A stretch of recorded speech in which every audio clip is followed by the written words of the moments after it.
ஒரு உயர்ந்த குடிகளை அந்த மக்களை நீங்க தானே குடிகாரங்களா மாத்துறீங்க. என்ன மாதிரி எத்தனையோ குழந்தைங்க தன் தந்தையை இழந்து அனாதை இருக்கிறதுக்கு காரணமே இந்த குடிதான்.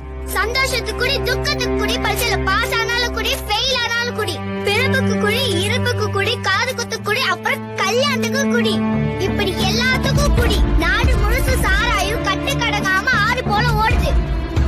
கஷ்டப்பட்டு சம்பாதிக்கிற பணத்தை பொண்டாட்டி பிள்ளைங்களுக்கு கொடுக்காம கவர்மெண்ட் நடத்துற ஒயின் ஷாப்க்கு கொடுக்கறாங்க. சாராயத்தை குடிக்கிறவன் அவன் மட்டும் தள்ளாடல, அவன் குடும்பமே தள்ளாடுது. குடும்ப தலைவனை சாராயத்தை குடிக்க வச்சு கொண்டுட்டு விதவியான அந்த வைஃப்க்கு பென்ஷன் தருது இந்த அரசு.